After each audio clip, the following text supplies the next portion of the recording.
The Lucas Oil Late Model Dirt Series field is filling up quick, and we'll talk today about another potential championship contender in an already stacked group, plus dirt late model body comments from a top figure in the sport, a big schedule for Billy Moyer, and a lot more. Let's go.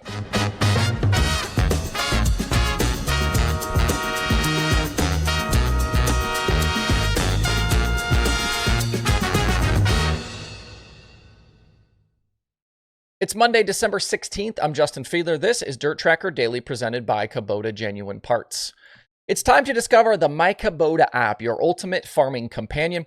Track your equipment, manage your fleet, and access exclusive resources all in one easy-to-use app. Whether you're in the field or at home, myKubota keeps you connected to your operations. Download it today and revolutionize the way you farm. You can find the app in the Google Play or Apple App Stores. You can click the links below in the video description on YouTube or scan the QR code on your screen now. Back on Friday at the PRI show, Riggs Motorsports and Longhorn factory team crew chief Anthony Burrows revealed to Flow Racing's Kyle McFadden that the team and new driver Brandon Overton will be tackling the Lucas Oil Late Model Dirt Series full-time next year. Overton and Burrows joined the team following the departure of Brandon Sheppard after World Finals. B-Shep obviously headed back to the Rocket House car, and this deal to pair Burrows and Overton had been in the works for a while. After winning the World of Outlaws Championship, though, in 2024, this team will flip to the other side and chase that Lucas Championship. This will be a return to national touring competition for Overton, who spent this past season running regionally, mostly regionally with the Wells team. He picked up the Hunt the Front Super Dirt Series title as well. Overton was a Lucas full-timer back in 2023 when he ended up 6th in the final standings. I found this stat a bit surprising, but Overton has only run a national tour 3 times in his career. In 2023 with Lucas, like I just mentioned, plus 2015 and 2016 with the World of Outlaws. His best result was a 4th in the Outlaw standings in 2016.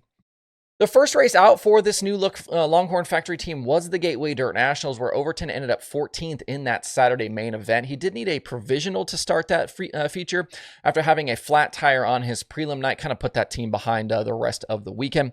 The team had planned on testing in advance of that, but weather ruined those plans.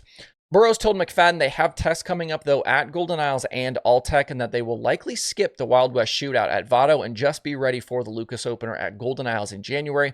2024 was definitely a down season for Overton, but we know what he's capable of when he's got a fast car underneath him.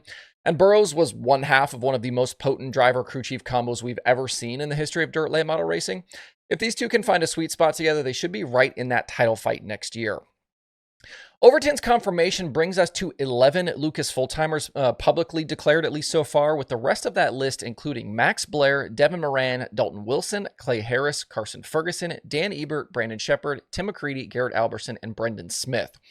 We have a number of other drivers and teams right now who still have questions surrounding their 2025 plans, though.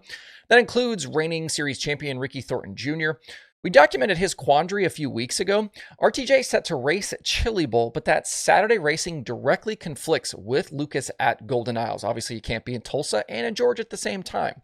He told me then that they were still undecided on their 2025 late model schedule. We also haven't heard anything about Jonathan Davenport. JD seems to waver periodically on his enthusiasm for national tour racing, so we'll have to wait and see what the plans are for the Landers 49. I've also been assuming that Hudson O'Neal would return, but there are fairly public questions about the future of that SSI team. Some seem to think it could shut down completely, while it's also just possible that they switch from Longhorns to Rockets and continue. Other drivers who are undecided as of right now include Drake Troutman and his new deal with Team 22 and GR Smith, plus Mike Marlar and Ross Robinson. We talked back on Friday about Bobby Pierce committing again to the World of Outlaws, and that field sits currently at 8. Some others debating national tour runs right now include Tanner English with Coltman Farms, Dylan McCowan, and Tristan Chamberlain. We'll also talk here shortly about another team who picked the Outlaws. Lucas is starting to look incredibly difficult for 2025, especially if they end up getting Davenport and O'Neal to return. For some of those teams who will likely be fighting a little further down the order, the Outlaws may start looking a little bit more appealing here.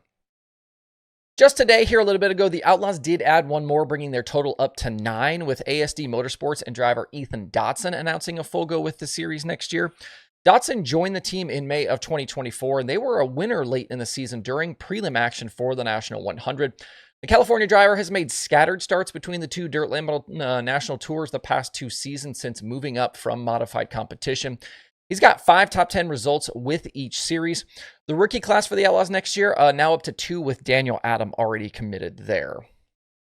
One other late model note for you about the Outlaws. When World Racing Group CEO Brian Carter was on the EPAR Trade Race Industry Week call a few weeks ago, he did bring up the dirt late model body situation. 2 weeks ago, we talked here on the Daily Show about some late season rule changes there that had been put in place and where things were likely headed going forward. On that call, Carter mentioned working with Outlaw Series director Steve Francis about continuing to make progress in straightening out those twisted bodies. I think this was probably the first time I've heard a series or sanctioning body person make public comments about this in this space. This will clearly continue to be a focus for rules makers going forward, and that template system we've talked about a few times this year will make more appearances and obviously continue to evolve. If you're a Billy Moyer fan, it sounds like we could be seeing him a lot more in 2025. The 67-year-old driver shared with the Dirt on Dirt guys at PRI that he's planning 50 to 70 races next season with car owner Keith Lawson. That would include a bunch of races in the Midwest and likely some crown jewel appearances.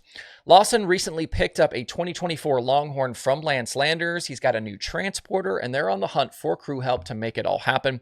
This will be Moyer's busiest schedule in quite a few years. My Race Pass has Moyer at 34 starts in 2024 with 3 wins. That included a late season score at Batesville with the Comp Cam's Super Dirt Series. Before we close out today, a few USAC silly season items to share. We talked last week about Ken McIntosh returning to Keith Kunz Motorsports for 2025 to again chase midget titles, and KKM has announced some other drivers as well. Jumping into the JBL ride will be Ohio driver Jacob Denny. Denny ran some late season races for KKM, and I know he's high on a lot of people's lists when it comes to young open wheel talent. 3 career USAC midget wins, and he was the Turkey Night pole sitter a few weeks ago, leading laps and ending up 4th in that one. Denny's addition also then confirms the departure of Ryan Timms from KKM. No shock there, as Timms looks to be back to focusing on the sprint car full-time. He's going to join Liebig for 50-ish races. Returning to KKM is Gavin Miller for year 4. He dealt with some injury during the 2024 season, missed some time, but he did win the Extreme Outlaw finale at Jacksonville in October. He's also won with USAC in his career.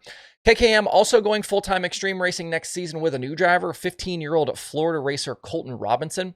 He's moving up from kart and micro action. He's going to debut next April at Farmer City. And then 2 other midget moves for you. USAC West Coast Midget Rookie of the Year, Drake Edwards. He's going to be full-time on the national tour next year as he's set to join Chad Boat Industries. Edwards' effort will be backed by Jerry Petty and Avanti, and this move will replace the departing Dazen Pursley. Pursley coming off of that USAC Midget Championship, he's moving to high-limit sprint car action full-time next year. Also, Kevin Thomas Jr. will be back to full-time midget racing next year as he signed up with 4 Kings for a full run. KTJ ran some late-season events with this team. He's going to debut with the series next spring. All right, that's the show for today. If you want even more dirt racing content, make sure to follow DIRTRACKR across social media. That includes Facebook, Twitter, TikTok, Threads, Blue Sky, Instagram. If you are there, we are there as well. Hope you guys have a great Monday out there. We'll see you right back here tomorrow.